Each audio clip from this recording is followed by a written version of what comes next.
BTR गोरोबथायाव थाखानाय दफा बायदियै बड'लेण्ड सोमावसारनायाव एनडिएफबिनि रुंसारि जानांनाय नखरफोरनो खनसेयारि अनसुंथाइ आरो सोरखारि थिसनथाइनि दाबि खालामदों रुंसारि नखरनि सोद्रोमाफ्रा। बेजों लोब्बा लाखिनानै गसाइगावआव गोबां रुंसारि एनडिएफबि नखरफोरा मोनसे सावरायमेल लायो। प्रेम कुमार बसुमतारीनि मासि दैदेननायाव रुंसारि जानाय नखरफोरनि थाखाय गोथौवै सावरायज्लायनाय जायो आरो रुंसारि नखरनि सोद्रोमाफ्रा बिटिआर आरो हादोरसा सोरखारनाव गोथौ दुखु फोरमायनानै बुङो दि गोलाव सान आलादा रायजो बड'लेण्ड सोरजिनायनि मुङाव एनडिएफबिजों लोगो नांनानै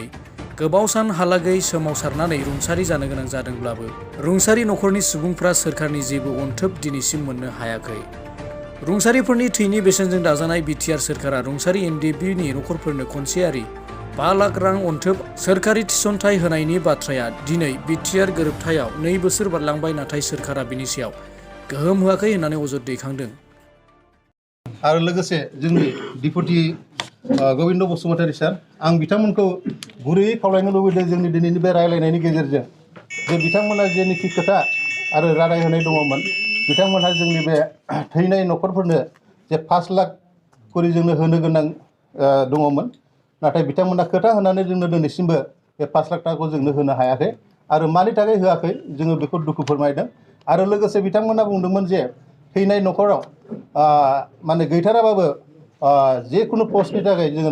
नखरसेयाव सासे साख्रि होनो होननानै बिथांमोना रादाय होदोंमोन, नाथाय जोङो नुनो मोनबाय दिनैसिमबो जोंनो साख्रिखौ होआखै आरो लोगोसे मुंख्लं नखरनि मानसिफोरखौ जोङो दिनैसिमबो सनमान होनायखौ जोङो नुनो मोनाखै। आरो लोगोसे जोङो दिनैसिमबो बिथांमोननाव आसा खालामनानै दङ जे बिथांमोना निस्सय बुजिगोन आरो बे खम दिननि गेजेरावनो बिथांमोना जोंनि डिमान्डफोरखौ मानिगोन। आरो लोगोसे जों बेखौनो आसा खालामदों बारे बारे जोङो दिनै जों खननै खनथाम जों मिडियानि थ्रुयै बिथांमोननाव जोङो आर'ज खालामबाय जे थैनाय नखरफोरनो बिथांमोना जिखिनि रादाय होदोंमोन, जिखिनि खोथा होदोंमोन जे 5 लाख थाखा होगोन होननानै आरो नखरसेयाव साख्रि मोनफा होगोन होननानै, नाथाय दिनैसिमबो बिथांमोना बे मिडियानि जुरियेजों जोङो डिमान्ड खालामदों, बिथांमोनाव आर'ज खालामदों जोङो, नाथाय जों दिनैसिमबो नुनो मोनदों जे बिथांमोना जोंनि लुबैनाय आरो बिथांमोननि खोथा गावसिनि खोथा होनायखौ दिनैसिमबो लाखिनो हायाखै।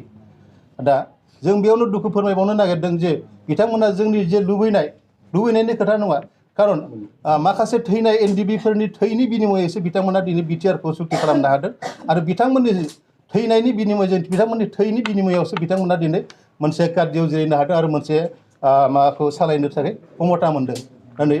जों बेखौनो दिनैनि बे मिडियानि जुरिये मिडियानि थ्रुयै जोङो बिथांमोनाव बारे बारे जों गुरैयै खावलायगोन जे जेन' बिथांमोना थैनाय नखरखौ सनमान होनानै बिथांमोना थाबैनो जोंनि जे बे डिमान्डफोरखौ मानिनांगौ आरो लोगोसे थैनाय नखरफोरनो जोंनो नखरसेयाव साफा साख्रिखौ थाबैनो होनांगौ होननानै जोङो आसा खालामदों। दा